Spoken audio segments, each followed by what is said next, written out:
just me looking at them, it looks like a shortboard. And Right. nobody in the right mind would go out on a surfboard then, but yet a kite, is there a change in the rocker line or the shape of the board that allows it to be a lot more manageable, not so, because I would see something that big as being real bouncy. I think, what happened, when we kind of came back in around probably 04, I think we were making, I know I was, and I know like John Amundsen, he still actually makes more of a, kind of like a toe board, but with a real refined outline and stuff. And that's a different kind of board than what I was producing here. It's a little more extreme, shorter and narrower, but we found that, generally speaking, you're always changing direction. So you're kind of the good guys, when you watch Mauricio or Jason, they're actually kind of light going from rail to rail through the chop. They're actually using the chop to ride against. And they're just flying, they're going super fast. So the board's not flat. The board's not flat. And I know just in riding Kitesurfboards, both for surfing and for kiting, like, I have a similar shape to, say this, which is this quad, in just a larger version. So like, if I'm gonna go kiting, especially in choppy conditions, the board that I have for kiting is thinner, narrower, a little bit flatter. Probably, I'd say, straighter even on the rails. Touch straighter than a normal board that you pick up in the store. I definitely, now I understand. I was kind of going into the way of like the pro guys actually using kiting to train in, because you're on your feet for such a long time using your muscles. And the regular, most of the guys, when we first started, we were just making surfboards. Like what I would make for, say, Andy Irons for a contest, I put under Mauricio's feet. When he came back, this was unreal. I go, don't you want to flatten it out a little bit? No, this is good. But as Jason knows, Morris can go out in anything and make it look like he's just that way. He's really gifted as a surfer. He's incredibly gifted as a kiter. So what we'd started doing, I didn't tell him first, but I started trying to take this section here. Because again, here's the power section of the board. Right here, from here to here.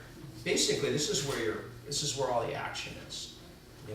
And so I did drop the rocker, which is the bottom curve of the board. I accommodated it basically to make the board edge better. And what happened is by pushing the rocker down here, it actually increased the rocker here, which is where they need it. Once you get going over 20 knots, you're flying. This thing's just on top of the water. Probably this much of the board's touching the water. It's a neat feeling when you get going. But those are the main things.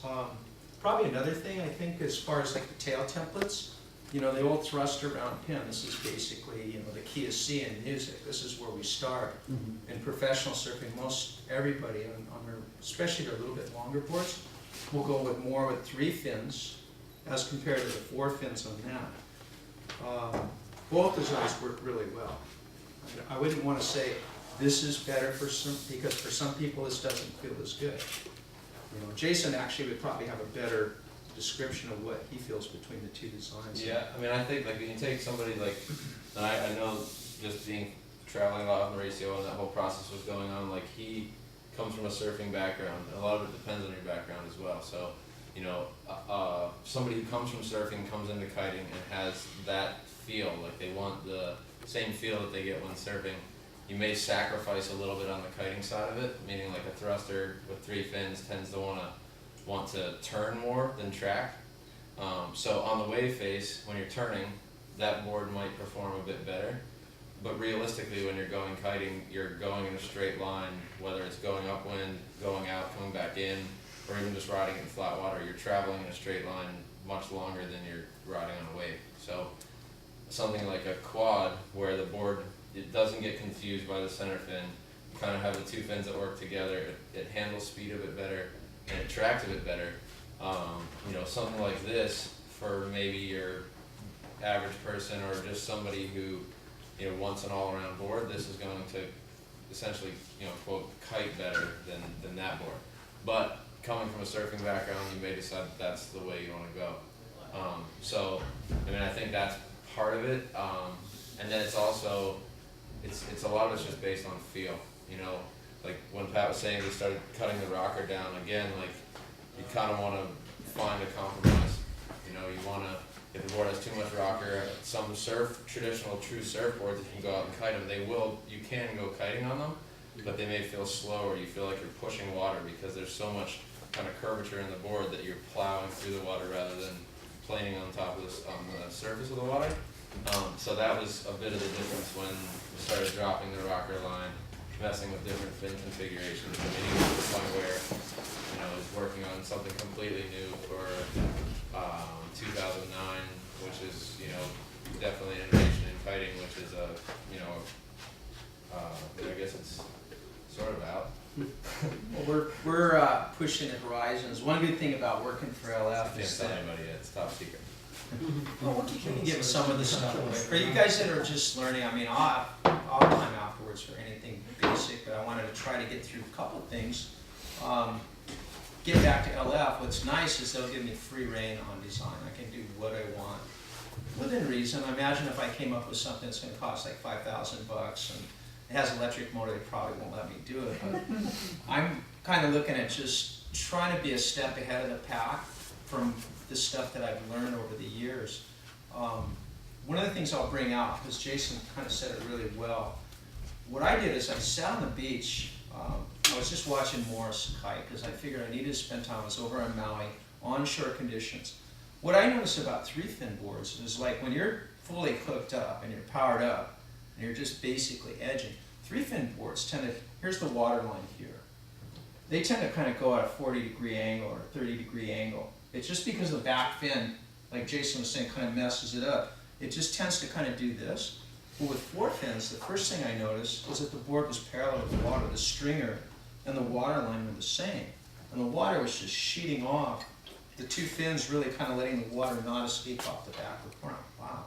That you could really, you know, on a surfboard when you watch them riding, you can't see that. Because they're just doing this all over the wave. But when you're watching somebody holding an edge for like a minute straight, you can see everything with the board.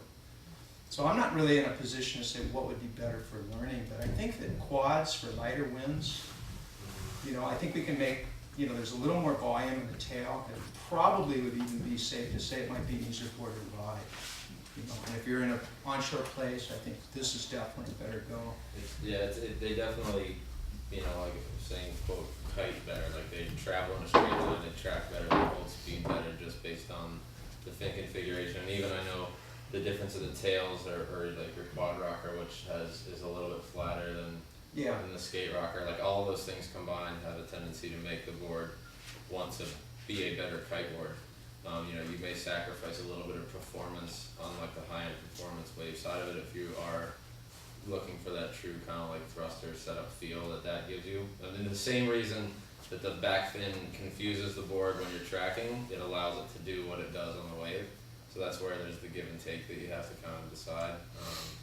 You know, almost, you know, to the point where they're trying to do different things again with the different fin configurations to see what is possible in kiting, because it's still a young enough sport, even though they've, you know, been shaping kiteboards for probably, you know, 10 to 12 or plus years now. It's kind of all been on a standard template, and now it's moved into something different, and then trying to go even beyond that. You know, so it's just a lot of it's based on feel, but a quad has a tendency to want to kite in a straight line and track better than, you know, thruster would. And same reason that your twin tips usually have you know, 2 fins just on either end. You know, these 2 fins actually work together and drive water between them, helping acceleration and holding speed and things like that. Where the back one on that, there's turbulence coming off the fins, and it just makes it even more confused, and the tail wants to do some weird things.